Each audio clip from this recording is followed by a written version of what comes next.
Hello दोस्तों, इस video में हम बात करेंगे कानपुर विश्वविद्यालय के बीएड सेकेंड ईयर के पेपर सेकंड की।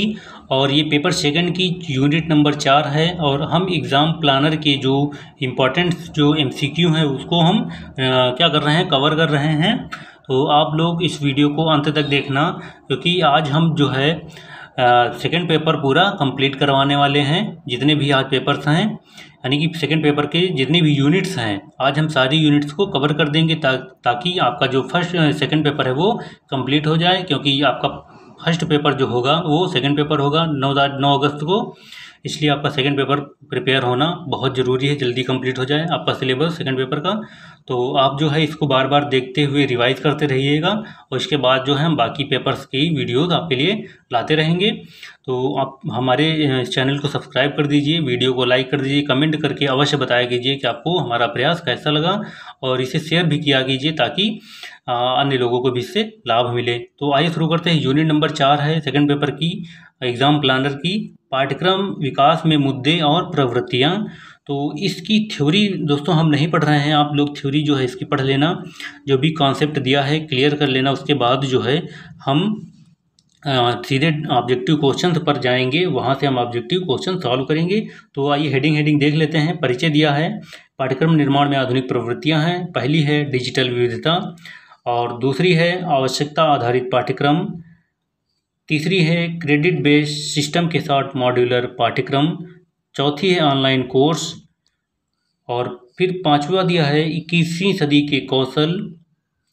6 हेडिंग है अंतर्राष्ट्रीय समझ, 7 है रचनावाद, और इसके बाद दिया है निष्कर्ष। यानी कि ये कुछ जो है इम्पॉर्टेंट जो है हेडिंग्स दी हैं, 7 हैं। आप इनको अच्छे से क्या करेंगे, पढ़ लेंगे। वीडियो को पॉज करके या इसकी स्पीड जो है थोड़ा धीमे करके आप इसको कवर कर लेंगे। उसके बाद सीधे ऑब्जेक्टिव क्वेश्चन पर आ जाएंगे। हम शुरुआत करते हैं ऑब्जेक्टिव क्वेश्चन से। तो आइए शुरू करते हैं। फर्स्ट क्वेश्चन दिया है आईसीटी का मतलब है। आईसीटी का मतलब है क्या? आईसीटी का क्या मतलब है? इंटरकनेक्टेड टर्मिनल, सूचना और संचार प्रौद्योगिकी, अंतर्राष्ट्रीय संचार प्रौद्योगिकी, इंटर आर्म शब्दावली। तो ICT यानी इंफॉर्मेशन, आई का मतलब हो जाएगा information and communication, C for communication, I for information, C for communication, और टी फॉर टेक्नोलॉजी। यानी information and communication technology, information and communication technology. तो आईसीटी का मतलब क्या हो जाएगा? Information and communication technology. यानी कि इंफॉर्मेशन मतलब हो जाएगा सूचना, कम्युनिकेशन मतलब संचार, टेक्नोलॉजी मतलब प्रौद्योगिकी। तो इंफॉर्मेशन एंड कम्युनिकेशन टेक्नोलॉजी तो क्या हो जाएगा? सूचना और संचार प्रौद्योगिकी। ऑप्शन नंबर 22 का राइट आंसर हो जाएगा। तो आईसीटी का मतलब क्या हो जाएगा? इंफॉर्मेशन एंड कम्युनिकेशन टेक्नोलॉजी, सूचना और संचार प्रौद्योगिकी। अगला प्रश्न दिया है, प्रश्न नंबर 2 है कि निम्नलिखित में से कौन सूचना प्रौद्योगिकी की उपयुक्त परिभाषा है? ऑप्शन दिए हैं। आ है कि सूचना प्रौद्योगिकी सूचना प्रसंस्करण के लिए हार्डवेयर और सॉफ्टवेयर के उपयोग को संदर्भित करती है, या दूसरा दिया है कि सूचना प्रौद्योगिकी उपयोगी जानकारी के वितरण के लिए हार्डवेयर और सॉफ्टवेयर के उपयोग को संदर्भित करती है, या सूचना प्रौद्योगिकी कई प्रकार की सूचनाओं के प्रसंस्करण के लिए भौतिक विज्ञान और सामाजिक विज्ञान के सिद्धांतों के उपयोग को संदर्भित करती है, या फिर सूचना प्रौद्योगिकी से तात्पर्य कई प्रकार की सूचनाओं के भंडारण, पुनर्प्राप्ति, प्रसंस्करण और वितरण के लिए हार्डवेयर और सॉफ्टवेयर के उपयोग से है। तो ऑप्शन नंबर इसका क्या हो जाएगा? द, यानी कि सूचना प्रौद्योगिकी की उपयुक्त परिभाषा क्या होगी कि सूचना प्रौद्योगिकी से तात्पर्य कई प्रकार की सूचनाओं के भंडारण, पुनर्प्राप्ति, प्रसंस्करण और वितरण के लिए हार्डवेयर और सॉफ्टवेयर के उपयोग से है। तो ऑप्शन नंबर द इसका राइट आंसर हो जाएगा। अगला प्रश्न देखते हैं। प्रश्न नंबर 3 है कि निम्नलिखित में से कौन सा कथन सही नहीं है? कौन सा सही नहीं है? ऑप्शंस दिए हैं कि 779 कंप्यूटर केवल डिजिटल सिग्नल को संसाधित करने में सक्षम है, डेटा को संसाधित करने के लिए उपयुक्त सॉफ्टवेयर की आवश्यकता होती है, कंप्यूटर डिजिटल के साथ साथ एनालॉग सिग्नल को संसाधित करने में सक्षम है, कंप्यूटर मात्रात्मक और गुणात्मक दोनों डेटा का विश्लेषण करने में सक्षम है। तो ये तीनों राइट आंसर है। तो कि कौन सा सही नहीं है? तो ऑप्शन नंबर ए, यानी कि आ जो है सही नहीं है। तो ऑप्शन नंबर आ इसका क्या हो जाएगा? करेक्ट हो जाएगा। अगला प्रश्न दिया है कि निम्नलिखित में से कौन सा कथन सही है? 4 नंबर है कि निर्देशों के एक सेट को प्रोग्राम कहा जाता है। किसी विषय को सीखने में छात्र की कठिनाई का निदान करने के लिए कंप्यूटर का उपयोग किया जाता है। कंप्यूटर की सहायता से मनोवैज्ञानिक परीक्षण किया जा सकता है या प्रदान किया गया सॉफ्टवेयर उपलब्ध है। ऑप्शन नंबर डी उपयुक्त सभी। तो क्या हो जाएगा? निम्नलिखित में कौन सा कथन सही है? तो उपरोक्त सभी कथन सही है, तो ऑप्शन नंबर द इसका राइट आंसर हो जाएगा। अगला प्रश्न दिया है कि निम्नलिखित कथनों में से कौन सही है? वायरस सॉफ्टवेयर का एक हिस्सा है। वायरस एक ऑपरेटिंग सिस्टम है। इंटरनेट वायरस को फैलने नहीं देता। वायरस सूचना के प्रसंस्करण की गति में संगणक सुधार करता है। तो निम्नलिखित में से कौन सा सही हो जाएगा? तो वायरस एक सॉफ्टवेयर का एक हिस्सा है, तो ऑप्शन नंबर आ इसका राइट आंसर हो जाएगा। अगला है कि शिक्षा शब्द की उत्पत्ति क्या है? शिक्षा शब्द की उत्पत्ति क्या है या कहाँ से हुई, कैसे हुई? तो ऑप्शन दिया है कि ई और कैटम, यानी शिक्षा को इंग्लिश में क्या कहते हैं? एजुकेशन कहते हैं, एजुकेशन। तो क्या होगा? ई और कैटम उत्पत्ति क्या है? ई और कैटम या एडू और कैटम शब्द शिक्षित या इनमें से कोई नहीं। तो शिक्षा शब्द की उत्पत्ति क्या है? ई और कैटम से हुई है, यानी ई फॉर एजुकेशन एजू और सी फॉर कैटम, यानी कि ई और कैटम एजुकेशन हो जाएगा, शिक्षा हो जाएगा।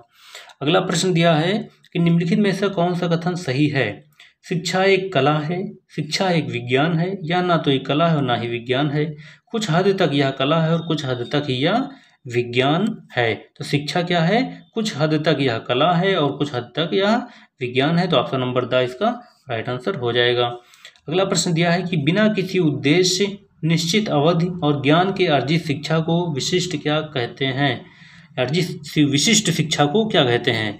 अप्रत्यक्ष शिक्षा, व्यक्तिगत शिक्षा, औपचारिक अनौपचारिक शिक्षा या औपचारिक शिक्षा। तो किसे क्या कहते हैं?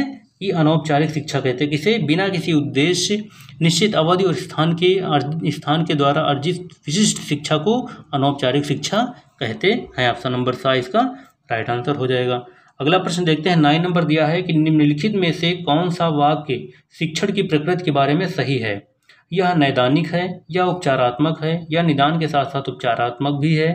उपरोक्त सभी कथन सही हैं। तो ऑप्शन नंबर क्या हो जाएगा? उपरोक्त सभी कथन सही हैं, तो 9 का हो जाएगा द नंबर राइट आंसर हो जाएगा। अगला प्रश्न है कि सीखने का अनिवार्य तत्व क्या है? पढ़ने की क्षमता, उज्ज्वल दिमाग, जानने की प्रवृत्ति, इनमें से कोई नहीं। तो सीखने का तत्व, अनिवार्य तत्व क्या है? ऑप्शन नंबर 7 जानने की प्रवृत्ति, यानी कि अगर बच्चे में जिज्ञासा होगी, जानने की इच्छा होगी, तो क्या सीखने का अनिवार्य तत्व है। ऑप्शन नंबर 7 इसका राइट आंसर हो जाएगा। अगला प्रश्न है कि किसी शैक्षणिक संस्थान में प्राचार्य का क्या स्थान होता है? स्कूल के समग्र प्रमुख के रूप में, स्कूल के प्रबंधक के रूप में, स्कूल के मालिक के रूप में या स्कूल के संस्थापक के रूप में। तो प्राचार्य का क्या स्थान होता है? स्कूल का प्रबंधक। स्कूल प्रबंधक जो होता है उसे ही स्कूल का प्राचार्य कहते हैं, प्राचार्य होता है। अगला है, यदि कोई छात्र किसी कक्षा में अनुत्तीर्ण हो जाता है तो उसके साथ क्या किया जाना चाहिए? क्या किया जाना चाहिए? ऑप्शंस दिए हैं कि उसे सुधारने का मौका दिया जाना चाहिए और उसके सुधरने के बाद अगली कक्षा में ही भेजा जाना चाहिए, या फिर उसे एक ही कक्षा में रखा जाना चाहिए, उसे पढ़ाई छोड़ने की सलाह दी जानी चाहिए। उपरोक्त सभी विधियां सही हैं। तो 12 का ऑप्शन नंबर क्या हो जाएगा कि उसे सुधारने का मौका दिया जाना चाहिए और उसके सुधरने के बाद अगली कक्षा में उसे भेज दिया जाना चाहिए, भेजा जाना चाहिए। तो ऑप्शन नंबर आ इसका राइट आंसर हो जाएगा। अगला प्रश्न दिया है 13 नंबर की, शिक्षण में पाठ्यक्रम गतिविधियों का उपयोग क्यों किया जाता है? क्यों? शिक्षण को आसान बनाने के लिए, शिक्षण को रोचक, समझने में आसान और प्रभावी बनाने के लिए, शिक्षण को आकर्षक बनाने के लिए, शिक्षण की सहायता करने के लिए। तो किस लिए किया जाता है? शिक्षण में पाठ्यक्रम गतिविधियों का उपयोग क्यों किया जाता है? शिक्षक की सहायता करने के लिए, यानी कि शिक्षण को आसान बनाने के लिए, शिक्षक की सहायता करने के लिए। तो ऑप्शन नंबर 10 इसका राइट आंसर हो जाएगा। वैसे इसमें होना चाहिए तो शिक्षण को आसान बनाने के लिए, ये भी सही है। शिक्षण को रोचक, समझने में आसान, प्रभावी बनाने के लिए, शिक्षण को आकर्षक बनाने के लिए, तो यहाँ पर होना चाहिए उपरोक्त सभी होना चाहिए, यानी ऑप्शन नंबर द होगा तो उपरोक्त सभी होगा। ये सभी इसके सही हैं। अगला प्रश्न है कि शिक्षा प्रक्रिया के 3 घटक क्या हैं? शिक्षक और किताबें, शिक्षक, छात्र और शिक्षा, शिक्षण, सीखना और अभ्यास, दिशा निर्देश और कौशल। तो शिक्षा प्रक्रिया के 3 घटक क्या हैं? शिक्षक है, उसके बाद छात्र है, फिर शिक्षा है, नहीं, ये 3 जो है मुख्य घटक हैं। अगला है निगमन विधि द्वारा शिक्षण क्या है? सामान्य से विशिष्ट तक, विशिष्ट से सामान्य तक, मैक्रो से माइक्रो तक, आसान से कठिन की ओर तक। तो निगमन विधि का शिक्षण क्या है? सामान्य से विशिष्ट तक। तो option number A right answer हो जाएगा। अगला प्रश्न है 16 नंबर है कि अनौपचारिक शिक्षा का प्रमुख केंद्र क्या है? समाज है, परिवार है, रेडियो टेलीविजन है, उपरोक्त सभी है। तो अनौपचारिक शिक्षा के प्रमुख केंद्र जो हैं समाज भी है, परिवार भी है, रेडियो टेलीविजन भी है। तो यानी उपरोक्त सभी अनौपचारिक शिक्षा के प्रमुख केंद्र हैं। अगला प्रश्न है कि बच्चे की शिक्षा के लिए पहला स्कूल कौन सा है? बच्चे की शिक्षा के लिए पहला स्कूल कौन सा है? समाज है, दोस्त है, परिवार है या स्कूल है? तो बच्चे की शिक्षा के लिए पहला स्कूल उसका परिवार होता है। और पहली शिक्षक कौन होती है? तो बच्चे की माँ जो है बच्चे की सबसे पहली शिक्षक होती है और उसका स्कूल पहला परिवार होता है। इसका राइट आंसर सा हो जाएगा। अगला है कि निम्नलिखित में से कौन सी शिक्षा प्रणाली वैज्ञानिक प्रगति समर्थन करती है? यथार्थवादी शिक्षा, आदर्शवादी शिक्षा, प्रकृतिवादी शिक्षा या इनमें से कोई नहीं। तो कौन सी शिक्षा प्रणाली वैज्ञानिक प्रगति का समर्थन करती है? तो यथार्थवादी शिक्षा वैज्ञानिक प्रगति का समर्थन करती है। तो ऑप्शन नंबर आ इसका राइट आंसर हो जाएगा। अगला प्रश्न है कि पाठ योजना का अर्थ क्या है?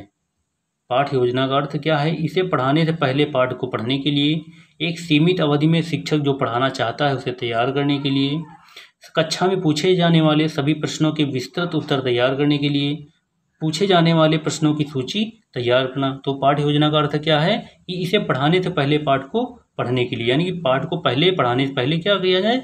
उसे पढ़ा जाए। ये पाठ योजना का अर्थ है ताकि शिक्षण कार्य अच्छे से संपन्न हो सके। अगला प्रश्न है 20 नंबर कि आदर्शवादी की नज़र में शैक्षिक अनुभव के मूल्य किस पर निर्भर करते हैं? किस पर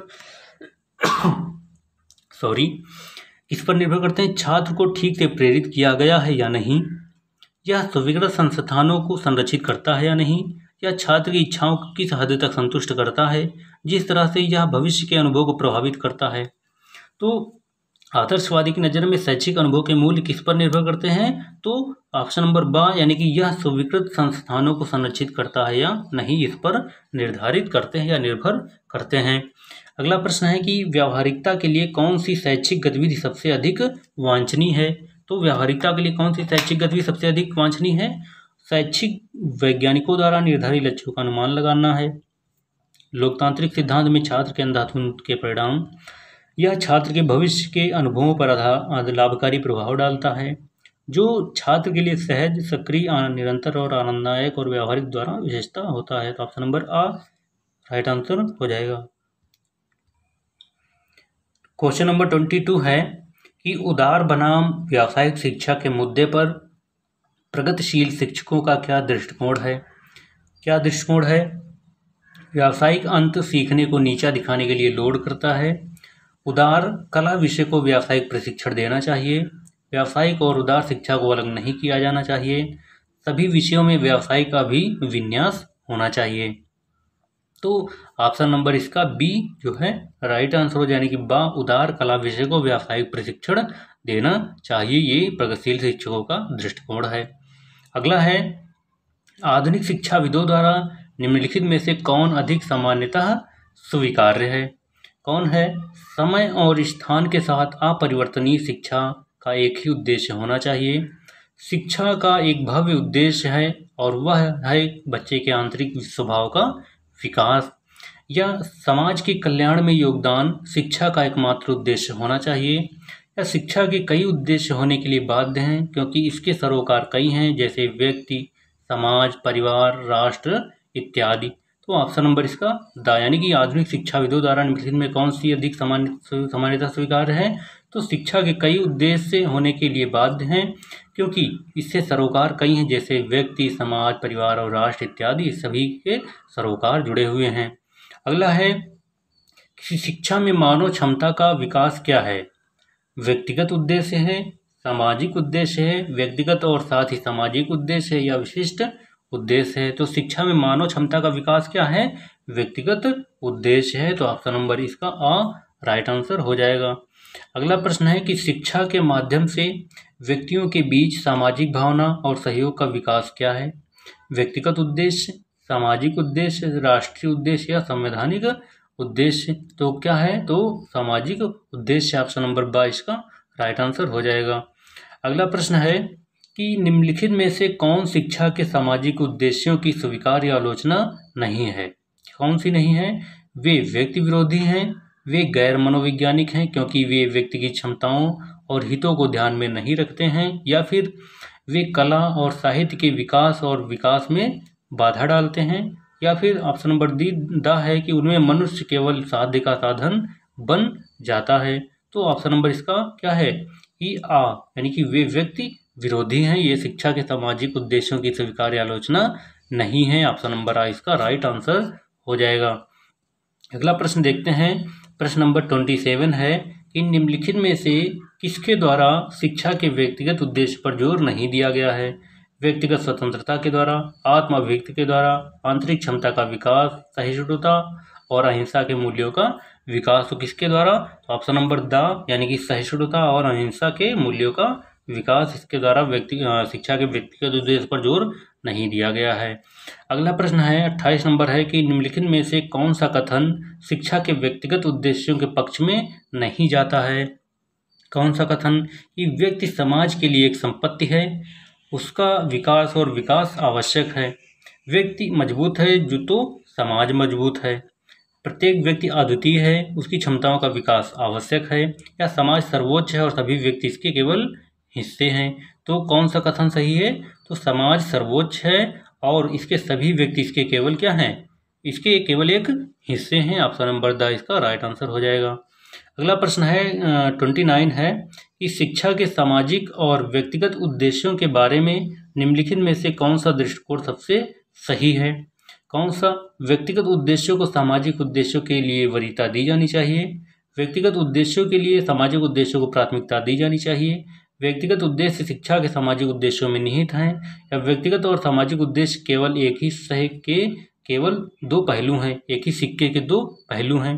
तो ऑप्शन नंबर इसका क्या हो जाएगा? द, यानी कि व्यक्तिगत और सामाजिक उद्देश्य एक ही सिक्के के दो पहलू हैं। तो यहाँ पर सिक्का हो जाएगा, मिसप्रिंट है, सिक्के के दो पहलू हैं। ऑप्शन नंबर द इसका राइट आंसर हो जाएगा। अगला प्रश्न दिया है कि शिक्षा के रोटी और मक्खन उद्देश्य के बारे में शिक्षाविदों को कौन सा कथन सबसे अधिक स्वीकार्य है।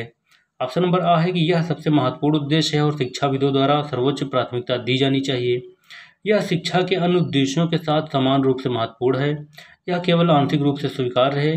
अगला है कि यह समाज के केवल एक वर्ग के लिए महत्वपूर्ण है। तो ऑप्शन नंबर क्या है? यह केवल आंशिक रूप से स्वीकार्य है। ऑप्शन नंबर सा इसका राइट आंसर है कि यह केवल आंशिक रूप से स्वीकार्य है, इसका राइट आंसर हो जाएगा। अगला प्रश्न है कि निम्नलिखित में से कौन शिक्षा का विकास लक्ष्य बौद्धिक से संबंधित नहीं है या बौद्धिकता से संबंधित नहीं है। बुद्धि की खेती, दिमाग का प्रशिक्षण और निर्माण, संज्ञानात्मक शक्तियों का विकास या आध्यात्मिक विकास। तो कौन सी किस शिक्षा का विकास जो है, विकास लक्ष्य जो है बौद्धिक शिक्षा से संबंधित नहीं है, तो वो आध्यात्मिक विकास हो जाएगा। Option number the right answer हो जाएगा। अगला प्रश्न दिया है कि शिक्षा के उद्देश्य के रूप में बच्चे को भावी जीवन के लिए तैयार करना, बच्चे को किसके लिए तैयार करना है, किसके लिए? कुछ उपयुक्त व्यवसाय के लिए, अध्ययन के कुछ विशेष पाठ्यक्रम के लिए, भावी जीवन की सभी प्रकार की आपात स्थितियों और परिस्थितियों का सामना करना, या सुखी वैवाहिक जीवन के लिए तैयार करना। किसके लिए? तो भावी जीवन की सभी प्रकार की आपात स्थितियों और परिस्थितियों का सामना करने के लिए तैयार करना है। तो ये इसका राइट आंसर हो जाएगा। अगला प्रश्न दिया है कि चरित्र निर्माण की सबसे प्रभावी विधि है कौन सी? धार्मिक पुस्तकों के माध्यम से गुणों को पढ़ाना, जीवन में मूल्यों के महत्व पर विशेषज्ञों के व्याख्यान का आयोजन करना, अच्छे व्यवहारों को पुरस्कृत करना और स्कूलों में उच्च चरित्र मॉडल पेश करना, उच्च चरित्र शिक्षकों द्वारा शिक्षण करना। तो चरित्र निर्माण की सबसे प्रभावी विधि कौन सी है? तो अच्छे व्यवहारों को पुरस्कृत करना और स्कूलों में उच्च चरित्र मॉडल पेश करना। तो ऑप्शन नंबर सा इसका राइट आंसर हो जाएगा। अगला प्रश्न दिया है कि शिक्षा के उद्देश्य से बच्चे के सामंजस्यपूर्ण विकास का अर्थ है क्या?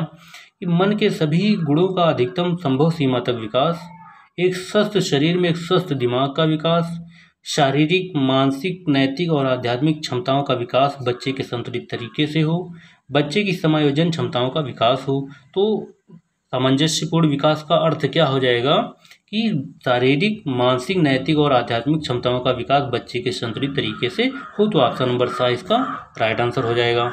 अगला प्रश्न दिया है कि शिक्षा के सामाजिक उद्देश्य का अर्थ है कि राज्य एक आदर्श आध्यात्मिक इकाई है, राज्य व्यक्तिगत नागरिक से ऊपर है, राज्य अपनी सभी इच्छाओं और आकांक्षाओं से परे व्यक्ति से श्रेष्ठ है, या राज्य को व्यक्ति से कुछ भी नहीं लेने के लिए देना होगा। तो ऑप्शन नंबर क्या है, द सही हो जाएगा। नहीं, शिक्षा के सामाजिक उद्देश्य का अर्थ है कि राज्य को व्यक्ति से कुछ भी नहीं लेने के लिए देना होगा। तो option number the right answer हो जाएगा, यानी कि सामाजिक सरोकार करें वो।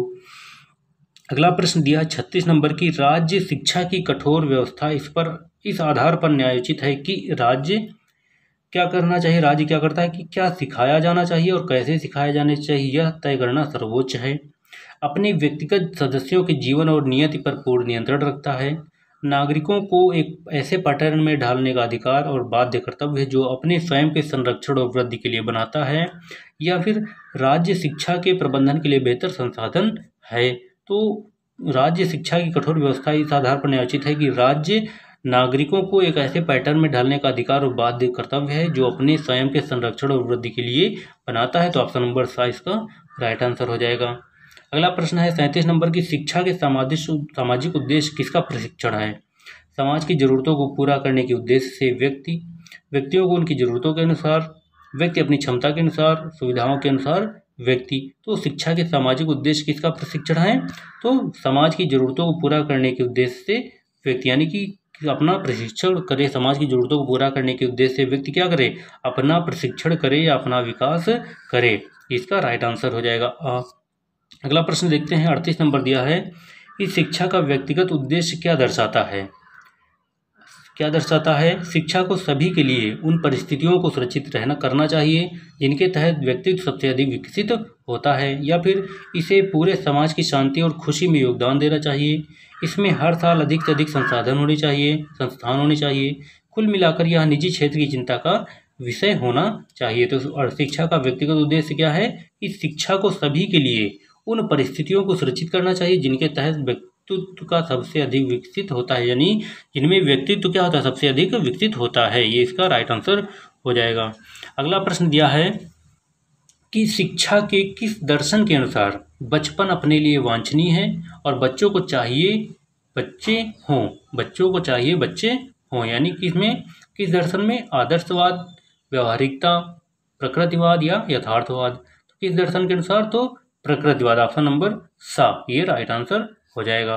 अगला प्रश्न दिया है, प्रश्न नंबर है 40 नंबर है कि शिक्षा सामाजिक होनी चाहिए, इस प्रक्रिया पर किसने जोर दिया है।